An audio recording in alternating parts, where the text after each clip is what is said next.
Hey friends, welcome to SGT.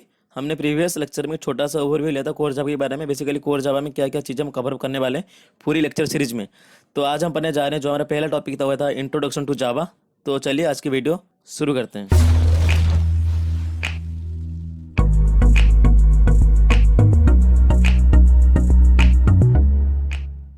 तो आज हम पढ़ने जा रहे हैं जो हमारा पहला टॉपिक था, इंट्रोडक्शन टू जावा। ठीक है, मैं बता दूं, जावा एक प्रोग्रामिंग लैंग्वेज है। सिंपल सी बात, जावा इज ए प्रोग्रामिंग लैंग्वेज। तो जावा कोई छोटी मोटी लैंग्वेज नहीं है, कुछ ज़्यादा ही बड़ा लैंग्वेज है।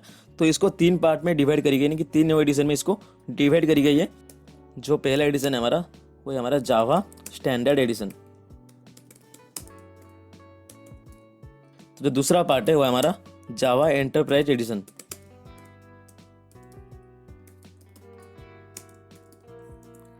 तो जो तीसरा एडिशन है, तीसरा जो पार्ट है हमारा, वो है हमारा जावा माइक्रो एडिशन।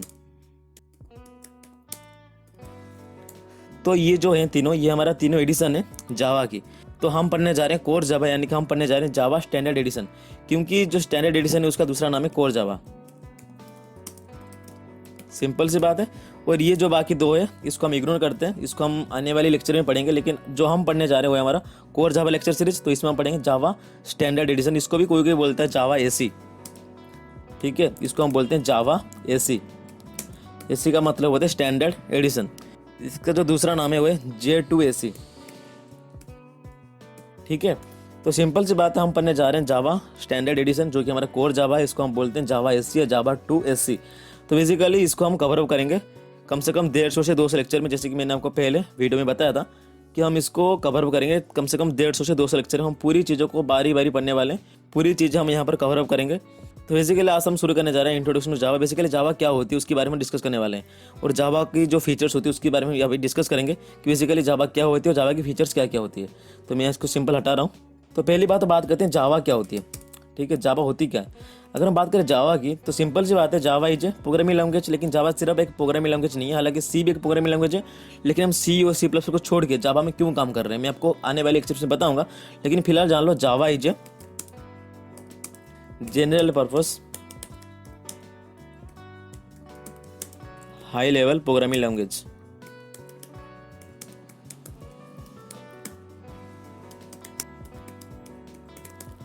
तो सिंपल सी बात हमको पता चल चुका है जावा क्या होती है। Java is a general purpose high level programming language. अभी बात करते हैं जनरल पर्पस का मतलब क्या होती है, फिर बात करेंगे हाई लेवल का मतलब क्या होती है, फिर बात करेंगे प्रोग्रामिंग लैंग्वेज का मतलब क्या होती है।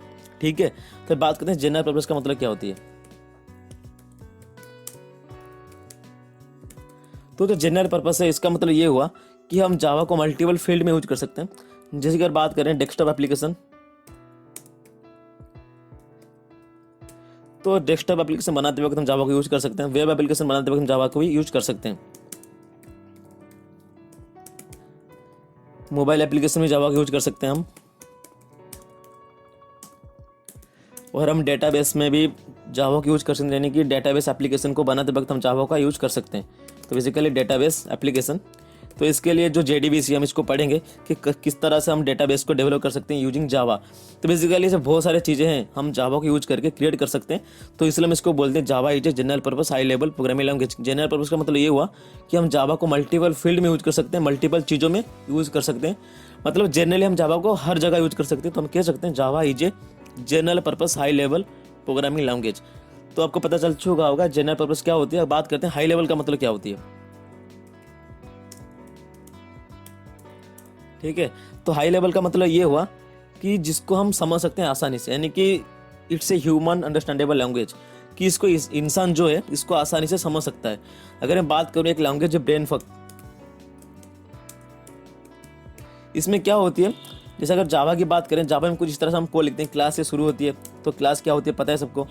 फिर क्लास के बाद क्लास की बॉडी होती है, फिर उसके बाद कुछ मेथड्स होते हैं, मेन मेथड होती है। तो हम आगे पढ़ने वाले हैं। बेसिकली जो जावा की प्रोग्रामिंग स्ट्रक्चर होती है इतनी आसान होती है, कोई भी देखेगा तो हम समझ आ जाएगा। लेकिन अब बात करें ब्रेन फक एक लैंग्वेज है, उसमें कैसे होती है प्रोग्रामिंग, उसमें कुछ इस तरह से होती है।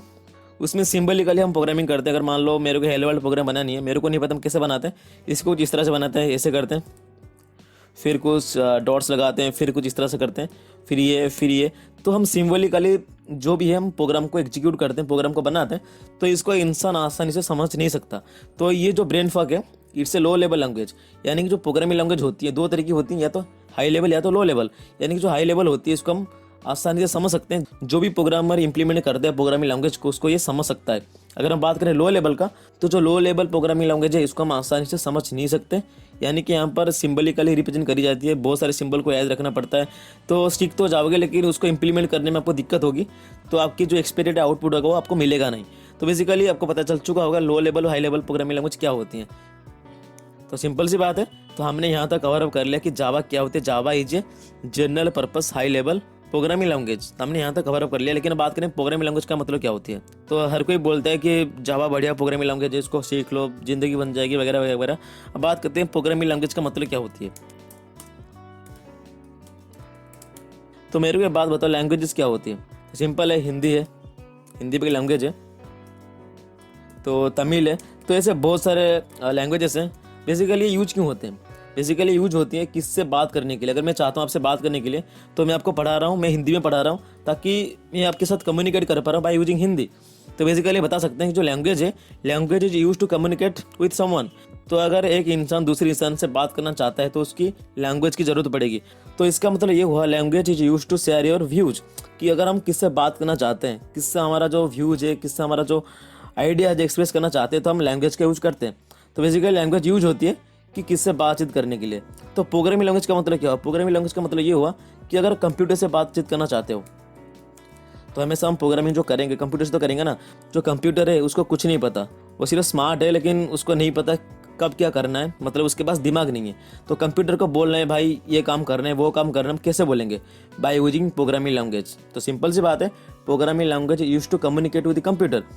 कम्युनिकेट का मतलब क्या होता है, हम कंप्यूटर को कमांड्स भेजते हैं कि बेसिकली मेरे को एक एडिशन वाला प्रोग्रामिंग चाहिए, कि मेरे को 2 नंबर को एडिशन करवा सकते हैं। मान लो एक 4 है, दूसरे 5, मेरे को रिजल्ट चाहिए 9, तो कंप्यूटर ये नहीं कर सकता। तो हमको कुछ इस तरह से कोड लिखना पड़ेगा ताकि हम एडिशन वाला प्रोग्राम कर सकते हैं। यानी कि हम कुछ कमांड्स लिखेंगे, हम कुछ प्रोग्रामिंग करेंगे ताकि कंप्यूटर हमारा चीज़ों को समझ पाए और उसको इंप्लीमेंट कर पाए। तो बेसिकली प्रोग्रामिंग लैंग्वेज यूज होती है कंप्यूटर से बातचीत करने के लिए, यानी कंप्यूटर को कमांड्स भेजने के लिए, ताकि वो एक स्पेसिफिक टास्क को परफॉर्म कर पाए। तो सिंपल सी बात है, तो हमने पढ़ा था जावा इज ए जनरल पर्पस, ठीक है, हाई लेवल प्रोग्रामिंग लैंग्वेज। तो सिंपल से ये जो सेंटेंस है इसका बहुत बड़ा सा मतलब था, आपको बता दिया मैंने कि जावा क्या होती है। Java is a general purpose, यानी कि जावा को हम मल्टीपल फील्ड में यूज कर सकते हैं। तो हाई लेवल का मतलब ये हुआ कि 2 तरह की लैंग्वेजेस होती हैं, या तो हाई लेवल या तो लो लेवल। हाई लेवल को हम आसानी से समझ सकते हैं, उसमें एक सिस्टमेटिक वे होती है जिस तरह से हम चीज़ों को एग्जीक्यूट कर सकते हैं, इसको समझने में आसानी होती है। तो Java is a general purpose high level programming language. तो इसका मतलब क्या हुआ, तो प्रोग्रामिंग लैंग्वेज का मतलब ये हुआ कि प्रोग्रामिंग लैंग्वेज का यूज करके हम कंप्यूटर को कमांड्स भेज सकते हैं ताकि कंप्यूटर पर्टिकुलर टास्क को परफॉर्म कर पाए। तो बेसिकली ये जो लाइन है इसका मतलब को पता चल चुका होगा कि बेसिकली जावा क्या होती है। जावा कोई छोटी मोटी चीज़ नहीं है, जावा में बहुत सारी चीज़ें होती है, उसको हम इंप्लीमेंट करके देखेंगे आने वाले लेक्चर सीरीज में। बेसिकली जावा क्या होती है, Java is a general purpose high level programming language. अब जावा क्या होती है हमको पता चल चुका है, लेकिन हम बात करेंगे जावा को बनाया किसने। भाई जावा तो ऐसे खाली पीली नहीं आ गया, उसको कोई बनाया होगा। तो जावा को जिसने बनाया उनका नाम है जेम्स गोसलिंग, ठीक है। ये जेम्स गोसलिंग एक प्रोग्रामर है जिसने जावा को डेवलप करी थी। कब करी थी, 1991 में, ठीक है। लेकिन ये तभी मतलब मार्केट में आया नहीं था, मार्केट में आने के लिए इसको लग गया 1995, 4 साल लगे इसको। क्यों लगे इसके बारे में डिस्कस करेंगे। मैं बता दूं, जेम्स गोसलिंग जो है एक प्रोग्रामर है। तो जब ये सन माइक्रो सिस्टम में काम कर रहे थे तो उसी टाइम पर जावा को डेवलप करी गई थी जेम्स गोसलिंग के द्वारा। तो बेसिकली 1991 में जावा को डेवलप करी गई थी। लेकिन जावा की जो पहला नाम था वो था ओक, ठीक है। जावा का पहला नाम था ओक, फिर कुछ कॉपीराइट क्लेम की वजह से ओक से हटा के इसका नाम रख दी गई जावा। तो ये जो पूरा प्रोसेस था ओक से लेकर जावा तक, तो ये लग गया 4 साल। सिंपल सी बात है। तो पहले था ओक, फिर ओक से कॉपीराइट क्लेम कुछ आ गया, फिर उसको हटाया, फिर उसको जावा में इंप्लीमेंट कराया पूरी चीज़ों को, तो टाइम लगता है। तो ये लगे हमको 4 ईयर्स। तो मैं फिर से बता दूं, जावा को डेवलप करी गई थी जेम्स गोसलिंग के द्वारा 1991 में। फिर उसका जो पहला नाम था ओक था, कॉपीराइट क्लेम की वजह से उसको हटा के जावा रख दी गई। ये जो कॉपीराइट क्लेम आया था इसको हटा हटा के 4 साल लग गए हमको, जो कि 1995 में पूरी तरह से जावा को रिलीज कर दी गई। तो बेसिकली जावा जो है 1995 से यूज में आ गया, ठीक है। तो जब जावा रिलीज हुआ था उसका कोई वर्सन होगा, यानी कि 1.0 वर्सन में जावा को रिलीज करी गई थी। तो बेसिकली हमने पढ़ा जावा is a general purpose high level programming language. अगर प्रोग्रामिंग लैंग्वेज मीडिएटर है कंप्यूटर प्रोग्राम के बीच में, यानी कि प्रोग्रामर जो भी कमांड्स भेजता है कंप्यूटर को बाय यूजिंग प्रोग्रामिंग लैंग्वेज, तो जावा क्या होती है, जावा भी एक मीडिएटर है। Java is a mediator, Java is a mediator जिसकी मदद से प्रोग्रामर अपनी जो भी थॉट्स है, अपनी जो भी प्रोसेस, अपनी जो भी लॉजिक है उसको कंप्यूटर को भेज सकता है। Java is a mediator between programmer and computer.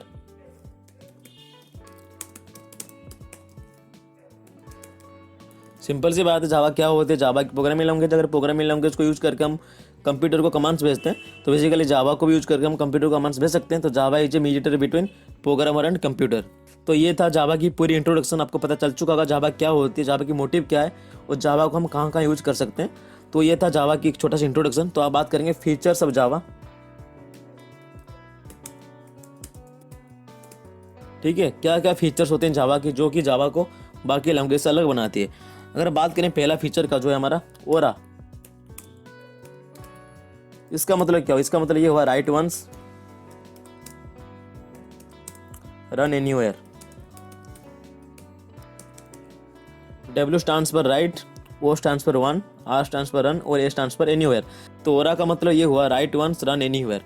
तो इसका मतलब क्या, इसका मतलब ये हुआ कि जब भी हम जावा की प्रोग्रामिंग करते हैं, ठीक है, जब भी हम जावा में कोई प्रोग्राम को इम्प्लीमेंट करते हैं उसको हम सिर्फ एक ही बार लिखते हैं, उसको मल्टीपल जगह में यूज़ करवा सकते हैं। तो मान लो मैंने एक प्रोग्राम करा अपनी कंप्यूटर पे या मैं अपनी सिस्टम में मैंने एक प्रोग्राम करा जावा की, तो मैं चाहता हूँ जावा की जो प्रोग्राम है मैं अपनी दोस्त की जो सिस्टम उसमें रन करना चाहता हूँ तो मैं आसानी से करवा सकता हूँ। तो ये जो जावा की फीचर है जो कि राइट वन रन एनीवेयर, कि हम जावा को एक बार लिख के हम मल्टीपल टाइम इसको यूज कर सकते हैं। तो ये था एक शानदार फीचर जावा की जो कि राइट वंस रन एनीवेयर। तो कह सकते हैं जब जावा को डेवलप करी गई थी ये उनका पहला स्लोगन था कि जावा, फिर उसके नीचे लिख रहे थे राइट वंस रन एनीवेयर जो कि था ओरा। तो अगर दूसरी फीचर की बात करें वो हमारा ऑब्जेक्ट ओरिएंटेड प्रोग्रामिंग लैंग्वेज, ठीक है।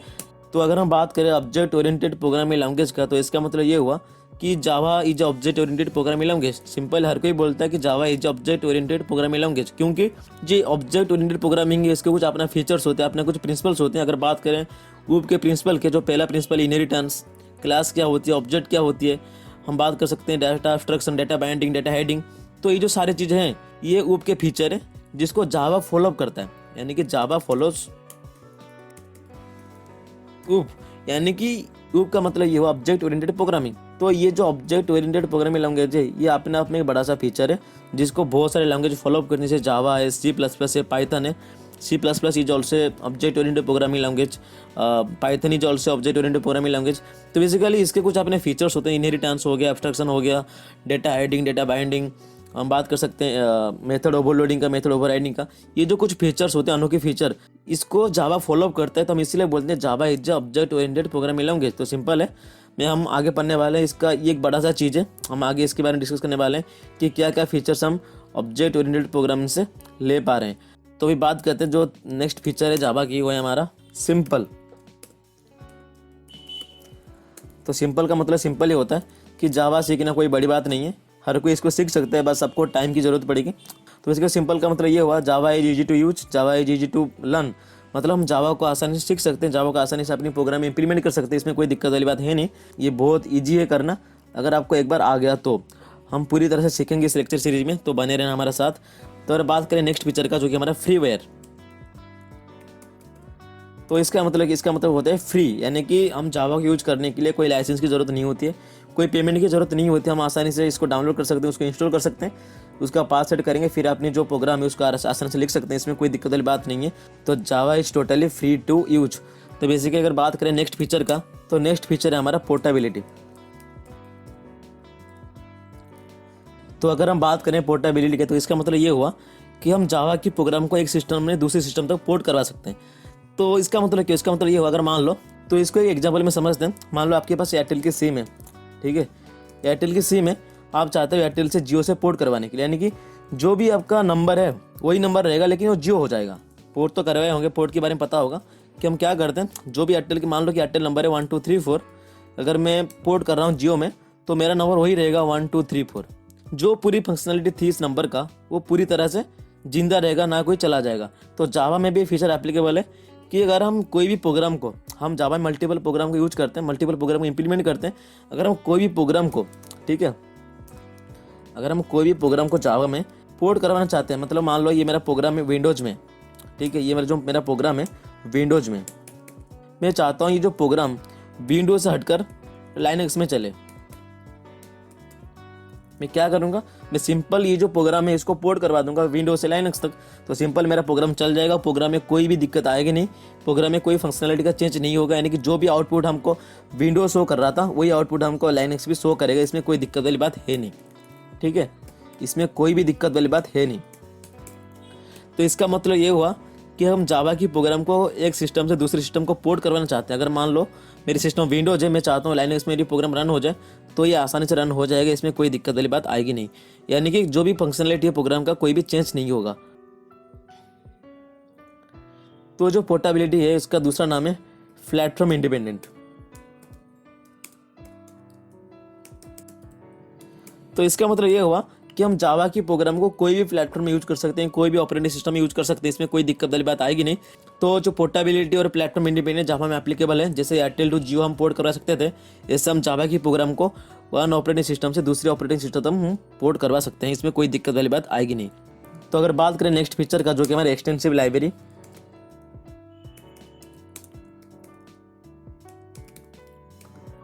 तो अगर हम बात करें एक्सटेंसिव लाइब्रेरी का, तो इसका मतलब ये हुआ कि जावा के अंदर मल्टीपल लाइब्रेरीज होते हैं, यानी कि एन नंबर्स ऑफ लाइब्रेरी है जिसको हम यूज करके अपनी प्रोग्राम को इंप्लीमेंट करवा सकते हैं। लाइब्रेरी के अंदर बहुत सारे पैकेजेस होते हैं, उसको पैकेज को हम इंपोर्ट करवा सकते हैं। तो बहुत सारे तरीका होते हैं। इंपोर्ट कीवर्ड होती है एक, जिसकी मदद से हम जो भी हमारा ज़रूरतमंद पैकेज है उसको हम इंपोर्ट करवा सकते हैं जावा की लाइब्रेरी से। तो जावा के अंदर एक फास्ट लाइब्रेरी, एक्सटेंसिव लाइब्रेरी है जिसकी मदद से हम प्रोग्राम को इंप्लीमेंट करवा सकते हैं। तो ये एक फीचर है जावा की, जो कि मतलब प्री डिफाइन लाइब्रेरी प्रोवाइड करता है ताकि आपको खुद से डिफाइन करना ना पड़े। तो अगर हम बात करें नेक्स्ट फीचर का, जो कि हमारा गार्बेज कलेक्टर,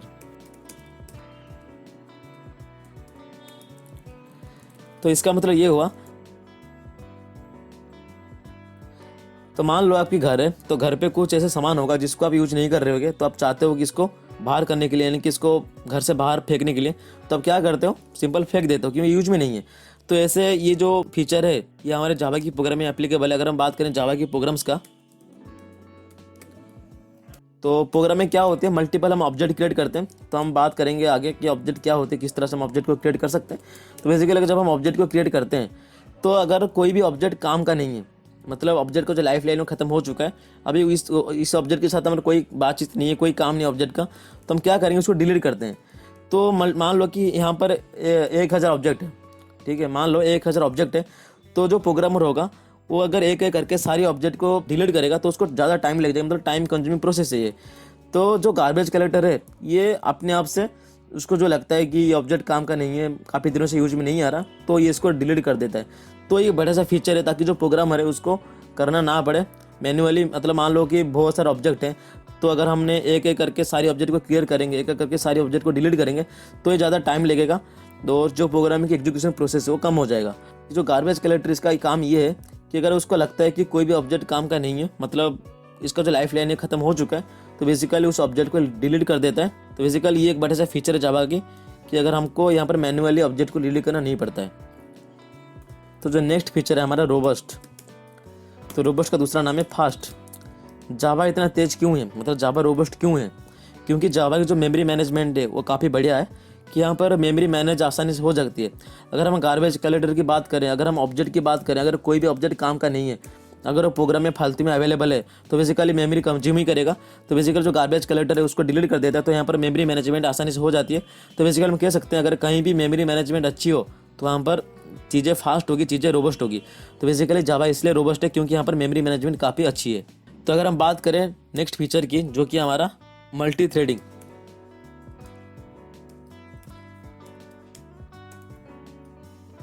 तो अगर हम बात करें मल्टी थ्रेडिंग का, तो थ्रेडिंग का मतलब होता है प्रोग्राम्स, ठीक है, तो थ्रेडिंग का मतलब होते हैं प्रोग्राम्स। तो प्रोग्राम्स तो होती है, मल्टी थ्रेडिंग का मतलब होता है मल्टीपल प्रोग्राम्स। मल्टी थ्रेडिंग का सिंपल सा मतलब है मल्टीपल प्रोग्राम्स। तो इसका काम क्या है जावा में? इसका काम ये है कि जब भी हम कोई मतलब एक प्रोग्राम है, एक बड़ा सा प्रोजेक्ट है, मान लो कि 5000 लाइन का प्रोजेक्ट है, 5000 लाइन का प्रोजेक्ट है, तो इसमें क्या होगा, मल्टीपल प्रोग्राम्स को हम एम्बेडेड करेंगे इस प्रोग्राम में, इस प्रोजेक्ट में, ताकि जो हमारा प्रोजेक्ट है वो ज़्यादा अच्छा हो। ठीक है, तो हम क्या करेंगे इसमें, तो जो भी मल्टीपल प्रोग्राम्स हैं, यानी कि जो भी मल्टी थ्रेडिंग के जो फीचर उसको हम यहाँ पर अप्लाई करेंगे, ताकि जो भी हमारे मल्टीपल प्रोग्राम्स है वो एट ए टाइम रन होता जाए। यानी कि अगर हम बात करें जावा की क्लास का, तो हम जावा की प्रोग्राम में, एक ही प्रोग्राम में मल्टीपल क्लास को क्रिएट कर सकते हैं। तो ये जो मल्टीपल क्लास है, मतलब मल्टीपल प्रोग्राम है, तो हम मल्टीपल प्रोग्राम को एट ए टाइम एग्जीक्यूट करवा सकते हैं बाय यूजिंग जावा। तो इस फीचर को हम बोलते हैं मल्टी थ्रेडिंग। तो इसको अगर समरी करें तो इसका मतलब ये हुआ कि मल्टी थ्रेडिंग का मतलब होता है मल्टीपल प्रोग्राम्स। तो मल्टीपल प्रोग्राम्स को हम एट ए टाइम एग्जीक्यूट करवा रहे हैं, यानी कि मान लो कि हम मल्टीपल प्रोग्राम से मतलब मान लो कि 200 प्रोग्राम है। ठीक है, 200 प्रोग्राम है, अगर मान लो एक के बाद एक प्रोग्राम एग्जीक्यूट होंगे, अगर 1 बाय 1 प्रोग्राम से एग्जीक्यूट करवा रहे हैं, तो कितना टाइम लगेगा? पहला प्रोग्राम अगर एग्जीक्यूट होगा, फिर दूसरा, फिर तीसरा, फिर चौथा। तो अगर हम मल्टी थ्रेडिंग को यूज करेंगे तो यहाँ पर at a time multiple program एक ही साथ एग्जीक्यूट हो जाएंगे, मतलब विद इन ए सेकेंड। तो जो 200 प्रोग्राम है ना, ये with in A second execute हो जाएंगे। तो टाइम कंज्यूमिंग नहीं है और ज़्यादा इफेक्टिव भी है। तो बेसिकली ये भी एक फीचर है जावा की। तो मल्टी थ्रेडिंग क्या होती है, इसको हम पढ़ने वाले हैं आने वाली लेक्चर सीरीज में। तो अगर बात करें नेक्स्ट फीचर का, जो कि हमारा सिक्योर क्या होती है, इसका मतलब ये हुआ कि जावा में बहुत तगड़ा सिक्योरिटी है। यानी कि अगर हम बात करें ऊप के फीचर की, ठीक है, अगर हम बात करें ऑब्जेक्ट ओरिएंटेड प्रोग्रामिंग लैंग्वेज का, मतलब ऊप के फीचर की, तो इसमें क्या होते हैं, यहाँ पर मल्टीपल प्रिंसिपल्स होते हैं। कुछ प्रिंसिपल्स ऐसे होते हैं जो कि हमारा डाटा को मतलब सिक्योरिटी देने के लिए यूज होते हैं। अगर हम बात करें पॉलीमॉर्फिज्म का, अगर हम बात करें डेटा एब्स्ट्रैक्शन, अगर बात करें डेटा हाइडिंग का, अगर बात करें डेटा बाइंडिंग का, तो ये जो सारी चीज़ें यूज होती हैं चीज़ों को सिक्योरिटी में प्रोवाइड करने के लिए। अगर हम बात करें सिक्योर का, तो जावा में ये सारे चीज़ इंप्लीमेंट हो रखे हैं। अगर बात करें डेटा हाइडिंग का, ठीक है, सिंपल सी बात है, अगर बात करें डेटा हाइडिंग का, तो नाम से पता लग रहा है डेटा को हाइड करने के लिए यूज होती है। तो ये जो डेटा हाइडिंग है, ये एक प्रिंसिपल है ऊप के, तो जिसको जावा फॉलोअप करता है। तो हम कह सकते हैं जावा is A secure programming language, क्योंकि यहाँ पर कोई दिक्कत वाली बात है नहीं। तो दूसरी बात है, मैं बता दूं, अगर आप सी और C++ से हो तो आपको पता होगा पॉइंटर क्या होती है। तो ये एक ऐसा चीज़ है कि जिसके पास वेरिएबल की एड्रेस होती है, ठीक है, लेकिन जावा में ऐसा कोई पॉइंटर नहीं है। जावा हैज नो पॉइंटर। अगर जावा के पास पॉइंटर ही नहीं है तो वेरिएबल को हम कहाँ पर स्टोर करें, क्या कर रहे हैं, तो इसको कोई अता पता नहीं होती है। तो पॉइंटर के पास कोई एड्रेस वगैरह नहीं होती है, जावा में कोई पॉइंटर नहीं होती है। तो बेसिकली हम कह सकते हैं जावा में पॉइंटर नहीं है, तो Java is secure programming language than C और C++। तो ये थे कुछ फीचर्स जावा के। हमने पढ़ा जावा क्या होती है, जावा की डेवलपमेंट कैसे हुई थी और जावा का पहला नाम क्या था। तो ये सारी चीज़ हमने पढ़ा जावा की फीचर्स के बारे में, क्या क्या फीचर्स होती हैं जावा में जो कि जावा को बाकी लैंग्वेज से अलग बनाती हैं। तो ये था आज का लेक्चर। अगर आपको लगता है कहीं ना कहीं काम का चीज़ है, कहीं ना कहीं आपको हेल्पफुल है, आपकी एग्जाम्स में हो गया, आपकी प्रोजेक्ट में हो गया, कहीं भी आपका ये काम का चीज़ है, तो please subscribe the channel and share with your friends, ताकि वो भी इस वीडियो को देख पाए। तो आज के लिए बस इतने, मिलते हैं नेक्स्ट वीडियो में। Thanks for watching, have a good day.